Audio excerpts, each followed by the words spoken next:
नमस्कार। प्रभाव साक्षी न्यूज नाटक और आप सभी का स्वागत है। बांग्लादेश में हिंदुओं पर हो रहे अत्याचार के विरोध में भारत के विभिन्न शहरों में हिंदू संगठनों की ओर से विरोध प्रदर्शन किए जा रहे हैं। भारत में विदेशी घुसपैठ और धर्मांतरण के बढ़ते मामलों के खिलाफ भी हिंदू संगठन जब तब विरोध प्रदर्शन करते रहते हैं, लेकिन सवाल उठता है कि इन सब घटनाओं पर देश के साधु संत, मठाधीश, मंडलेश्वर, महामंडलेश्वर, आचार्य और धर्माचार्य तथा कथावाचक क्यों सिर्फ मीडिया या सोशल मीडिया पर कोई बयान जारी कर ही अपने कर्तव्यों की इतिश्री समझ लेते हैं। सवाल उठता है कि सनातन धर्म का प्रचार प्रसार कर रहे लोग अपने धर्म की रक्षा की चिंता क्यों नहीं करते। आइए देखते हैं इस गंभीर मुद्दे पर क्या कह रहे हैं उच्चतम न्यायालय के वरिष्ठ अधिवक्ता और भारत के पीआईएल मैन के रूप में विख्यात अश्विनी उपाध्याय। मैं अपने चारों परम पूज्य शंकराचार्य जी से हाथ जोड़ के निवेदन कर रहा हूं, सनातन धर्म को बचाने के लिए एक मंच पर आइए और एक साथ आवाज उठाइए। मैं अपने सभी 10,000 मठाधीश, आचार्य, मंडलेश्वर, महामंडलेश्वर, आचार्य महामंडलेश्वर सबसे हाथ जोड़ के निवेदन कर रहा हूं, अपने मतभेद दूर करिए, सनातन धर्म को बचाने के लिए एक साथ आइए, एक साथ आवाज उठाइए, प्रखर होके बोलिए, मुखर होके बोलिए। मैं अपने सभी 10,000 भगवत कथावाचक, राम कथावाचक, गीता का पाठ करने वाले सभी मैं कथावाचकों से हाथ जोड़ के निवेदन कर रहा हूं, अपने मतभेद दूर करिए, एक साथ प्रखर होके बोलिए, एक साथ मुखर होके बोलिए। सनातन धर्म को बचाने के लिए एक साथ आवाज उठाइए, घटिया कानूनों को बदलने और नया कानून बनाने की मांग करिए। मैं अभी अपने सभी 5 लाख सन्यासियों से जो अलग अलग अखाड़ों में बटे हुए सबसे कह रहा हूं, बटिए मत, एक साथ आइए, एक साथ आवाज उठाइए। समान शिक्षा लागू करने की मांग करिए, समान नागरिक संहिता लागू करने की मांग करिए, घुसपैठ नियंत्रण कानून की मांग करिए, धर्मांतरण नियंत्रण कानून की मांग करिए, जनसंख्या नियंत्रण कानून की मांग करिए, अश्लीलता के खिलाफ कठोर कानून की मांग करिए, नशे के खिलाफ कठोर कानून की मांग करिए। मैं अपने सभी 5 लाख पंडा पुजारी जो अलग अलग मठ मंदिरों में हैं, जो अलग अलग मंदिरों में हैं, सबसे हाथ जोड़ के निवेदन कर रहा हूं, सनातन धर्म को बचाने के लिए एक साथ आइए, एक साथ आवाज उठाइए। क्योंकि अगर हिंदू खत्म हो जाएंगे तो मठ मंदिर भी खत्म हो जाएंगे, हिंदू खत्म हो जाएंगे तो शंकराचार्य की चारों पीठ खत्म हो जाएगी, वहां अवैध कब्जा हो जाएगा। हिंदू खत्म हो जाएंगे तो न मंडलेश्वर बचेंगे, न महामंडलेश्वर बचेंगे, न आचार्य बचेंगे, न आचार्य सभा बचेगी, सब खत्म हो जाएंगे। और जो बड़े बड़े आश्रम बने हैं, जो बड़े बड़े मठ बने हुए हैं 400 कमरे 500 कमरे के, वहां कब्जा हो जाएगा। अगर हिंदू खत्म हो जाएगा तो कोई कथा सुनने नहीं आएगा। हिंदू खत्म हो जाएगा तो जितने 5 लाख सन्यासी हैं इनको भी भगवा उतार दिया जाएगा, इनको भी कन्वर्ट होना पड़ेगा। मैं कड़वी बात कह रहा हूं, अफगानिस्तान में जो पहले भारत का हिस्सा था, न वहां शंकराचार्य बचे हैं, न महामंडलेश्वर बचे हैं, न मठाधीश बचे हैं, न कोई कथावाचक बचा है, न वहां न कोई पंडा बचा है, न कोई पुजारी बचा है, सब खत्म हो चुके। पाकिस्तान जो भारत का हिस्सा था, वहां पे भी मठ थे, वहां पे मंदिर थे, वहां मठाधीश थे, वहां आचार्य थे, कथा करने वाले थे, सारे खत्म हो चुके। बांग्लादेश भारत का हिस्सा था, अभी बहुत देखते देखते बहुत जल्दी ही वहां के सारे मठाधीश वहां से गायब हो जाएंगे या तो कन्वर्ट हो जाएंगे। जितने वहां पे कथावाचक हैं उनको भी कन्वर्ट कर दिया जाएगा, जितने वहां सन्यासी हैं उनको भी कन्वर्ट होना पड़ेगा, या तो मरना पड़ेगा या तो भागना पड़ेगा। मालदीव भी भारत का हिस्सा था, न वहां कोई मठाधीश बचा, न महामंडलेश्वर बचे, न पंडा पुजारी बचे, न कथावाचक बचे, खत्म हो चुके। पूरी दुनिया से खत्म हो चुके हैं, बचा है भारत और बचा है नेपाल, और भारत और नेपाल के ऊपर पूरी गिद्ध दृष्टि लगी हुई है। इसलिए मैं कह रहा हूं, एक साथ आवाज उठाइए। एक बात अच्छी तरीके से समझ लीजिए, पॉलिटिकल पार्टियों पे कोई फर्क नहीं पड़ेगा, पॉलिटिकल पार्टियां कभी खत्म नहीं होंगी। पाकिस्तान से हिंदू खत्म हो गए, पॉलिटिकल पार्टियां नहीं खत्म हुई, नाम बदल गया, दूसरी पार्टी आ गई वहां पे। अफगानिस्तान में हिंदू खत्म हो गए, पॉलिटिकल पार्टी नहीं खत्म हुई, इसलिए पॉलिटिकल पार्टियों के भरोसे मत बैठिए। बांग्लादेश में हिंदू खत्म हो जाएंगे, पॉलिटिकल पार्टी खत्म नहीं होगी, इसलिए पॉलिटिकल पार्टियों के भरोसे मत बैठिए। आप कश्मीर में हिंदू खत्म हो गए, पॉलिटिकल पार्टियां खत्म नहीं हुई। नागालैंड में हिंदू खत्म हो गए, पॉलिटिकल पार्टी खत्म नहीं हुई है। मेघालय में, मिजोरम में, मणिपुर में, वहां हिंदू खत्म हो रहे हैं, लेकिन पॉलिटिकल पार्टियां नहीं खत्म हो रही, एनजीओ खत्म नहीं हो रहे हैं। तो अगर अब हमारे देश के धर्मगुरु अगर ये सोच रहे हैं कि पॉलिटिकल पार्टियां इस देश को बचाएंगी, नेता इस देश को बचाएंगे, तो बहुत बड़ी गलतफहमी में है। नेता और पॉलिटिकल पार्टी केवल भीड़ का रुख देख के अपना चेहरा बदल लेते, अपना विचार बदल लेते। पाकिस्तान में नेता आज भी हैं, पॉलिटिकल पार्टी आज भी है। बांग्लादेश में नेता भी है, पॉलिटिकल पार्टी भी है। अफगानिस्तान में नेता भी है, पॉलिटिकल पार्टी भी है। खत्म क्या होता है? खत्म होता है सनातन धर्म, खत्म होता है हिंदू। और ये बड़े बड़े जो जैन मुनि हैं जो अपने आप को अपनी एक नई दिशा दे रहे हैं, मैं कह रहा हूं पाकिस्तान, अफगानिस्तान, बांग्लादेश में जैन मुनि भी नहीं बचे हैं, जैन को मानने वाले भी नहीं बचे। जो बौद्ध धर्म की बात करते हैं, अपने आप को बहुत अलग दिखाते हैं, वो भी अच्छी तरीके समझ ले, पाकिस्तान, अफगानिस्तान, बांग्लादेश में बौद्ध भी खत्म हो चुके हैं। जो अपने आप को जत्थेदार कहते हैं और अपने आप को कहते हैं नहीं हमारा सिख पंथ बिल्कुल अलग है, हम तो हिंदू नहीं है, तो वो भी अच्छी तरीके समझ ले, पाकिस्तान, अफगानिस्तान, बांग्लादेश में सिख भी खत्म हो चुके हैं। जिनको ब्राह्मण होने पे बड़ा गर्व है, अच्छी तरीके समझ ले, पाकिस्तान, अफगानिस्तान, बांग्लादेश में ब्राह्मण भी खत्म हो चुके हैं। जिनको छत्री होने पे बड़ा गर्व है, अच्छी तरीके समझ ले, पाकिस्तान, अफगानिस्तान, बांग्लादेश में छत्री भी खत्म हो चुके हैं।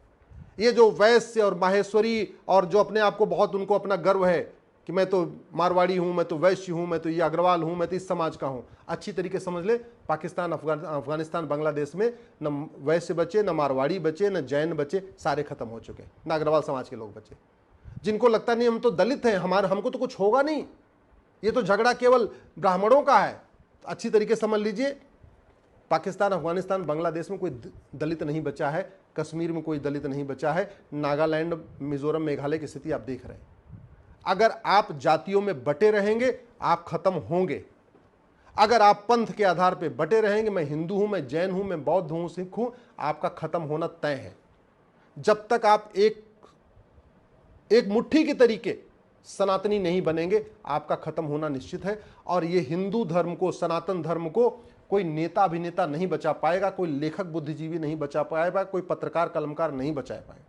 सनातन धर्म को अगर मजबूत करना है, एक ही तरीका है, भारत में कठोर कानून बनाया जाए, भारत के संविधान को भारतीयता के अनुरूप पढ़ा जाए।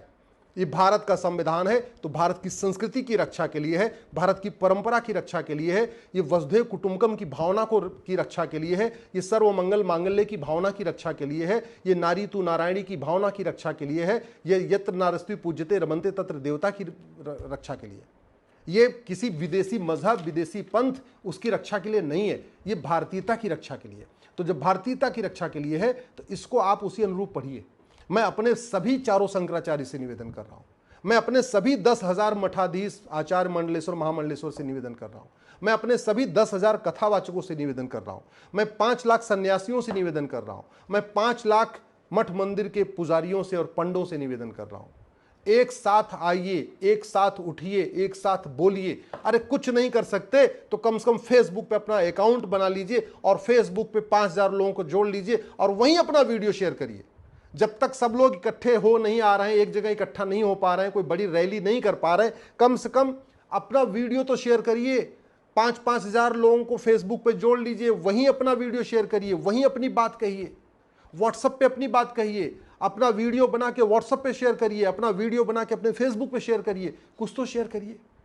देखते देखते पाकिस्तान से खत्म हो गए, देखते देखते अफगानिस्तान से खत्म हो गए, देखते देखते बांग्लादेश से खत्म होने वाले हैं, देखते देखते मालदीव से खत्म हो गए, देखते देखते भारत के 9 राज्यों से खत्म हो गए, देखते देखते भारत के 200 जिलों से खत्म हो गए, देखते देखते 6,000 तहसीलों में से 1,500 तहसीलों में खत्म हो चुके। और अभी भी गुरूर इस बात का कि मैं ब्राह्मण हूं, मैं क्षत्रिय हूं, मैं वैश्य हूं, मैं दलित हूं। अभी भी इस बात का गुरूर कि नहीं मैं तो सिख हूं, मैं तो जैन हूं, मैं तो बौद्ध हूं, मैं तो ये हूं, मैं तो वो हूं।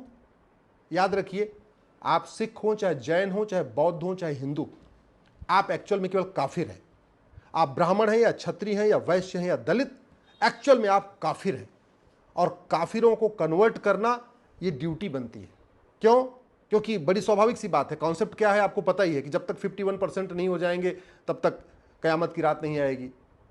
एक रिलीजन कह रहा है जब तक 51% हो जाएंगे, पूरी दुनिया में नहीं होंगे, तब तक कयामत की रात नहीं आएगी। इसका मतलब क्या हुआ? दुनिया की आबादी 800 करोड़ है, तो जब तक 400 करोड़ नहीं हो जाएंगे तब तक कयामत की रात नहीं आएगी। जब तक कयामत की रात नहीं आएगी तब तक ये फैसला ही नहीं होगा कि कौन जन्नत में जाएगा, कौन जहन्नुम में जाएगा।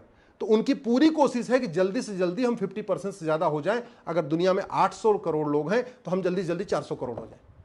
दूसरा रिलीजन क्या कह रहा है कि जब तक हम 50% नहीं हो जाएंगे तब तक डे ऑफ जजमेंट नहीं आएगा। यानी 800 करोड़ में से जब तक 400 करोड़ नहीं हो जाएंगे तब तक डे ऑफ जजमेंट नहीं आएगा। जब तक डे ऑफ जजमेंट नहीं आएगा तब तक ये डिसीजन नहीं होगा कि हम कौन हीवन में जाएगा, कौन हेल में जाएगा, यानी कौन स्वर्ग में जाएगा, कौन नरक में जाएगा। तो वो भी कोशिश कर रहे हैं कि जल्दी जल्दी हमारी जनसंख्या 400 करोड़ हो जाए। और आपको ये बात पता ही नहीं है। आपके आसपास घुसपैठिए आके बस जा रहे हैं, आपको समझ में नहीं आ रहा है। आपके आसपास धर्मांतरण हो रहा है, आपको समझ में नहीं आ रहा है। आपके आसपास जनसंख्या विस्फोट हो रहा है, आपको समझ में नहीं आ रहा है। आपके बच्चों को नशे में डुबो दिया गया है आपको बर्बाद करने के लिए, आपको समझ में नहीं आ रहा है। आपके बच्चों को अश्लीलता में डुबो दिया गया, आपको समझ में नहीं आ रहा है। आप कभी समान शिक्षा की लागू करने की मांग ही नहीं करते। आप समान नागरिक संहिता लागू करने की मांग ही नहीं करते। आप कभी समान संपत्ति संहिता लागू करने की मांग नहीं करते। आप कभी जो भारत के हित में है, सनातन के हित में है, उसके लिए आप आवाज नहीं उठाते। एक बात याद रखिएगा, ये जो 3 BHK का फ्लैट बना रहे हैं, 4 BHK का फ्लैट बना रहे हैं, बड़े फार्म हाउस बना रहे हैं, बड़ी कोठियां बना रहे हैं, ये आपके लिए, ये आपके काम नहीं आएंगे। 20 से 25 साल के बाद किसी और का कब्जा हो जाएगा। और ये धर्मगुरु भी अच्छी तरीके से समझ लें। ये कथावाचक जो सोच रहे हैं हम बड़े बड़े अखाड़े बना रहे हैं, बड़े बड़े आश्रम बना रहे हैं, 400 कमरे के, 500 कमरे के, 25 साल के बाद आपके आंखों के सामने ही उस पर कब्जा हो जाएगा। ये चारों शंकराचार्य समझ लें, अगर हिंदू खत्म हुआ, आपकी आंखों के सामने ही आपके आश्रम में जो चारों मठ बना के बैठे हुए हैं वहां कब्जा होगा। ये जो बड़े बड़े हरिद्वार में और ऋषिकेश में और चारों तरफ अलग अलग गंगा जी के किनारे, यमुना जी के किनारे, नर्मदा के किनारे बड़े बड़े आश्रम बना बना के मठाधीश बैठे हुए हैं, अच्छी तरीके से समझ लें। हिंदू जिस दिन घटा, आपके आश्रम में जो 100 कमरे बनाए हैं ना आपने, जो बड़ी बड़ी धर्मशालाएं बनी हैं, इन सब पे कब्जा होगा। पाकिस्तान में कब्जा हो गया, अफगानिस्तान में कब्जा हो गया, बांग्लादेश में कब्जा हो रहा है, कश्मीर में कब्जा हो चुका है, तो भारत में भी होगा। इसलिए मैं आपसे हाथ जोड़ के निवेदन कर रहा हूं, उठिए, जागिए, एक हो जाइए, एक साथ आवाज उठाइए, मुखर होके बोलिए, पार्टियों की गुलामी छोड़ दीजिए, नेताओं की चाकरी छोड़ दीजिए। हिंदू खत्म हो जाएगा तब ना आप शंकराचार्य रहेंगे, हिंदू खत्म हो जाएगा तो आप महामंडलेश्वर आचार्य नहीं रहेंगे। हिंदू खत्म हो जाएगा तो आप कथा किसको सुनाएंगे। हिंदू खत्म हो जाएगा तो आप न पंडा रहेंगे न पुजारी रहेंगे। हिंदू खत्म हो जाएगा तो आप सन्यासी भी नहीं रहेंगे। जब हिंदुओं का कन्वर्जन होगा आपका भी कन्वर्जन होगा। जब हिंदुओं को तलवार के दम पे कन्वर्ट किया जाएगा, सर पे बंदूक रख के कन्वर्ट किया जाएगा, तो आपको भी कन्वर्ट होना पड़ेगा। फिर आपकी कथा बंद हो जाएगी, आपके सारी बातें बंद हो जाएंगी। इसलिए मैं हाथ जोड़ के निवेदन कर रहा हूं, बुरा मत मानिए, मैं कड़वी सच्चाई बता रहा हूं।